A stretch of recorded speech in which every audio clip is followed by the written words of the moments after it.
ارشاد فرمایا ما كان محمد ابا احد من رجالكم ولكن رسول الله وخاتم النبيين.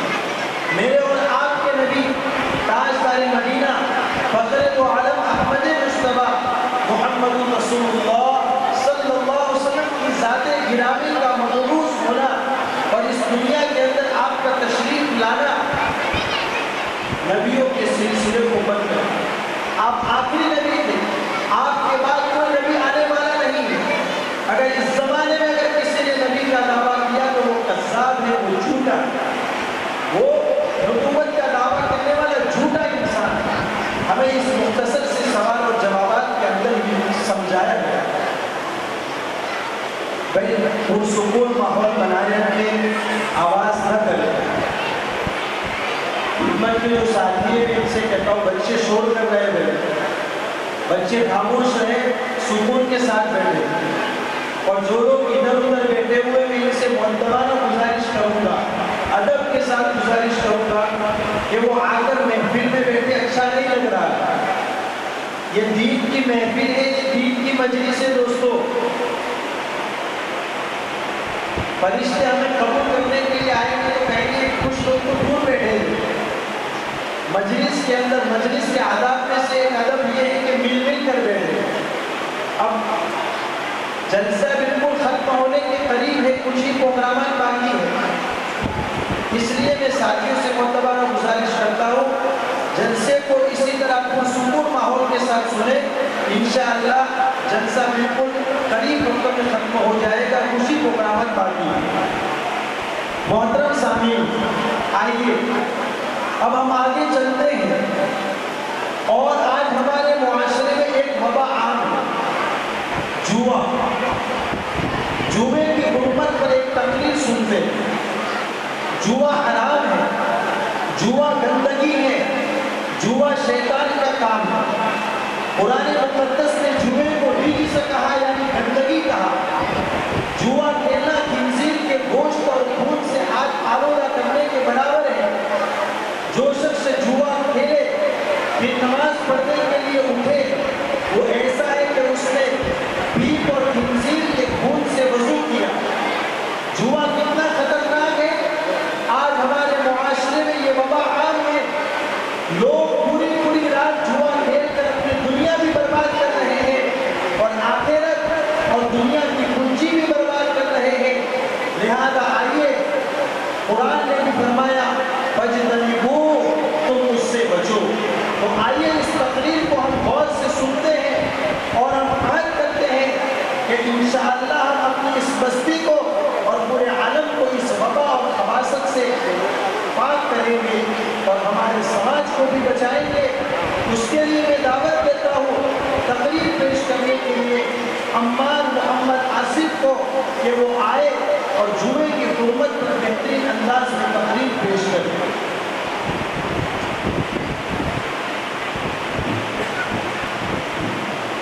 ایک بھائی کی طرف سے جلسے میں شرکت کرنے والے بچوں کو 500 روپے اور سعید بھائی کی طرف سے 100 روپے موصول ہوئے, جزاک اللہ. ایک بھائی کی طرف سے مدرسین حضرات کو 3000 روپے بطور انعام کے موصول ہوئے. اللہ تعالیٰ ان کو خوب خوب بدلہ عنایت فرمائے, دارے میں خوب پاکیزہ روزی نصیب فرمائے.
محترم سامعین، ان آیات میں 4 بڑے گناہوں کا ذکر ہے: شراب، جوا، بت پرستی اور تیروں کے ذریعے فیصلہ کرنا۔ آخر اس ذکر کا یعنی تیروں سے فال نکالنے میں جوہری کی ایک شکل تھی۔ پیش نظر تحریر میں جوہری کے متعلق گفتگو مقصود ہے، باقی 2 برائیوں کا ذکر یہاں مقصود نہیں۔ رب کریم نے زندگی گزارنے کے واسطے ہمیں کامل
ترقی عطا فرمائے اس بچے کو، اور اللہ تعالیٰ ہمارے مدرسے میں پڑھنے والے بچے جنہوں نے قرآن مکمل کیا ہے، والدین کو اس بات کی کوشش کرنے کی توفیق عطا فرمائے کہ ان کے بچوں کو حافظ قرآن بنائے۔ مقدم سامعین، اب آخر میں مدرسے کے جو بچے ہیں ان کو اقوال ذکر پیش کرنے کے لیے بلاؤں گا کہ وہ ایک آخر قیمتی اقوال سے سامعین کو مستفیض فرمائیں۔